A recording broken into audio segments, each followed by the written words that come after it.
Ladies and gentlemen, Yeah. we have our Chairman and CEO Stefan Binkoman. Of course, we will have after this interview, we will have the presentation of the Lamborghini Temerario, which is the Asian premiere. But now you can, before the presentation, already ask about anything else other than the Temerario, maybe, or the strategy company. Because as a chairman, Mr. Binkoman, he can answer kind of everything. Yeah, my question is, why did you decide to do activities on SNA directly? On LinkedIn, you mean? Yeah, LinkedIn, yes. But this is something we are doing since years now, and we opted together with Tim now, who is more an expert than myself in social media, to have, let's say, this LinkedIn page for me, and we are using it quite well, in my opinion.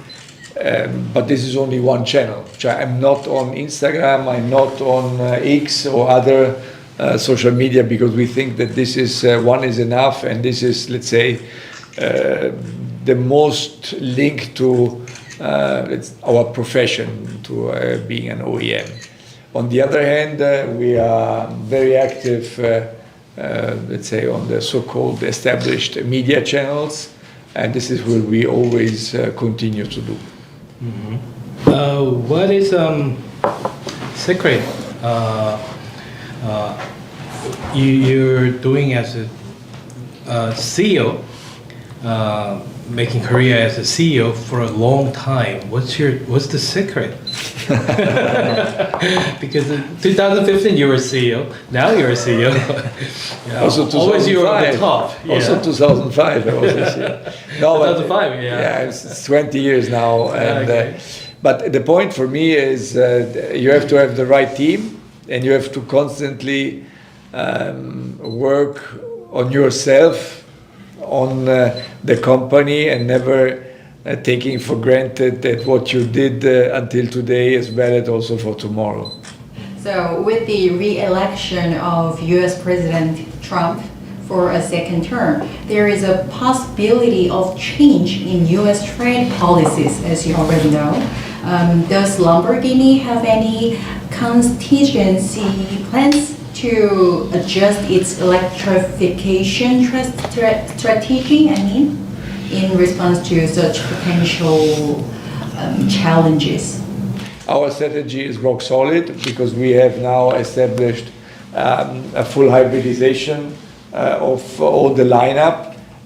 We decided to go ahead with this hybrid cars as long as possible.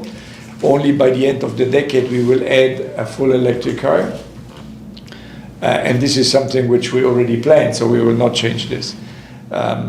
A worldwide trend is that the BEV trend is flattening. It will take more time. And this is for sure also something which we have to take into consideration.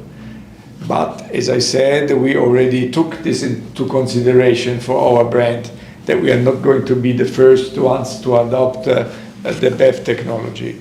So I don't see now any reason why to change it, also because all the cars that we have are now, let's say, in production or will start production very soon. So they're very young, and this is the best lineup we've ever had. And I think that this is not in contradiction with the new presidency.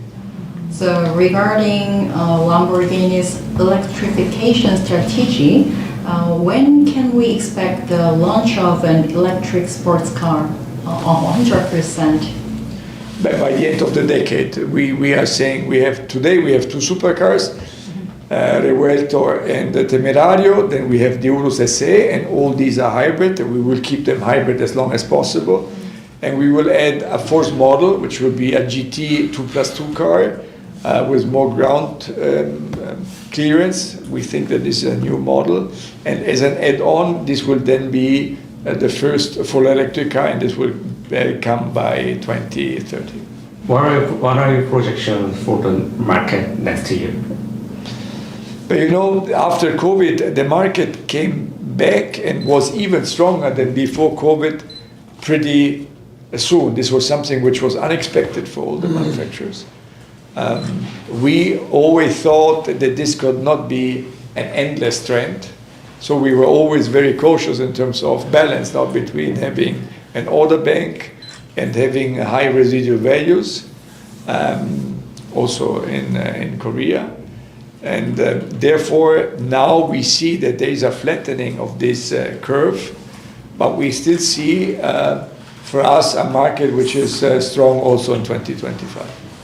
Beyond the Urus is Lamborghini, considering the development of the additional high-performance SUV, that could you feature contribute to sales volume? You mean Sales volume Sales, yes. of which model?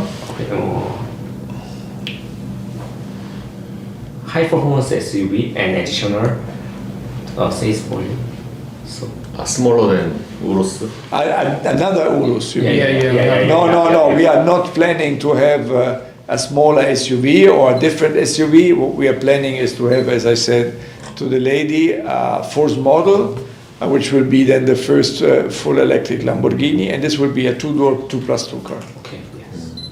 And about the volume of this car, just But it will be lower than the Urus, because it will be in a smaller segment, because the Urus is a four-door, five-seater, and therefore we have a higher, let's say, or bigger segment, and therefore higher volumes in the Urus than in this new one. Lamborghini also focusing on the electrification, like Temerario and Revelto, but Lamborghini, all the customers usually want to IC engine. So how have your existing customers responded to this shift? Alors, the shift from ICE engine to plug-in hybrids is very well accepted. The Revuelto is showing that this is working because we are sold out until the end of 2026. Also, the Urus is sold out worldwide as an average until the end of next year. So this is very positive. The Temerario was just presented, so we are starting. Today is the Lamborghini Day Japan, but also the premiere here in Asia of the Lamborghini Temerario. So this is a very good moment for us. And as I said, we never wanted to be the first ones to get hybrid, but we wanted to get there where we were the best. And now is the right time, and the customers have accepted this, because what we are saying is that we will have a better performance than the models before by having at the same time less CO2 emissions. About this is we saw from news the European vehicle, the profit is going down a lot. So how do you think in next year, and how the European car factory will do some react? For example, the EV vehicle, choosing the EV vehicle or back to gasoline engine?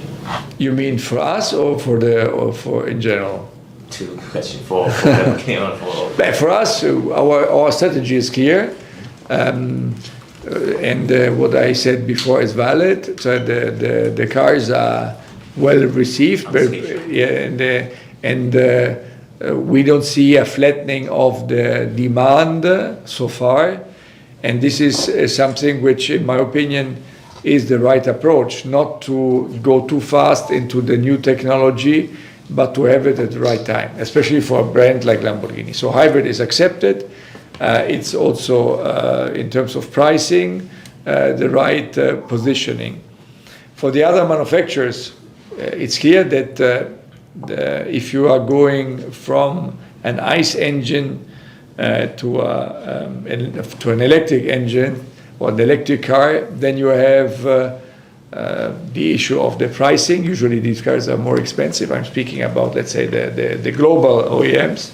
And this is a step which for different customers is difficult to digest and to achieve. Then is the idea of the range of the car is always a matter, the charging time, and also the density, so the infrastructure. And this, when these four things come together, it's clear that sometimes the legislator is faster than the willingness of the customers to accept a new technology, or the OEMs bringing to market that so fast something which is comparable to what they have before in terms of range, pricing, and also, let's say, today when you go to a gas station, it takes 5 minutes and you're there. So all these things, it's clear they have to be taken into consideration. So there is a slowing down of the curve of acceptance of the BEV. I think that it will not change the target of going electric, but it will take longer than expected. Will Lamborghini still consists of 3 models in the future? Is there any chance to launch a front-middle engine car with more GT type such features, such as a 2000 S-Torque concept car? The S-Torque was a 4-door limousine, and instead of the S-Torque, then we opted for the SUV, to have an SUV, which is, in our opinion, the right choice for Lamborghini, because the limousine market is much smaller, and usually you have to have a long wheelbase and a short wheelbase, and this is not fitting into the sportiveness of a Lamborghini. What we are planning, as I said, is a 4th model. It's a GT car, but a full electric car. So it's not going to be an engine car, also an ICE or a plug-in hybrid. Oh, so will be more models in future, right? There will be a 4th model. Okay. China made a lot of electric car, also is challenging the Nürburgring, something like that. And how do you think this? Sorry, the China EV car. Yeah. They put some vehicle to challenge the European customer. Nürburgring. Yeah. How do you think? What is for Europeans happening is that the speed of change of and the adaptation of full electric cars, not only in China, but also the promptness and the time to market and the quality and the design of the cars and the price of the cars, which is something where we have to catch up as Europeans. We need to be more competitive in the future. But there are 2 things. One is the fact of being full electric, which is one thing.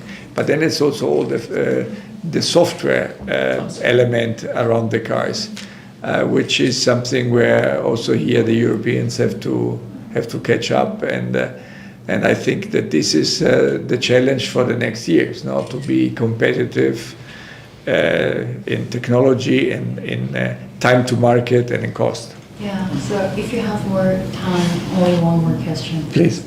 I think it is a challenge for the sports cars to have a ground clearance, the vertical distance, if it has to be put batteries on it. So unless the company directly produce batteries, it seems necessary to wait for technological advancements to overcome these challenges. So how is Lamborghini addressing these limitations while pursuing its electrification strategy? Today this is not an issue because we have no plan so far to get full electric supercars. So Revuelto and Temerario will stay like this until the 30s. We don't have to decide now. And they already have a battery. Our battery is in the middle, so in the tunnel of between the 2 seats. And also in the future, we will have a technology which is not going to, let's say, push us to elevate the car. This will be something which we strongly believe will not be the case. So, but at the time being, there is no need to think about it because there is no plans to change from hybrid to BEV at time being.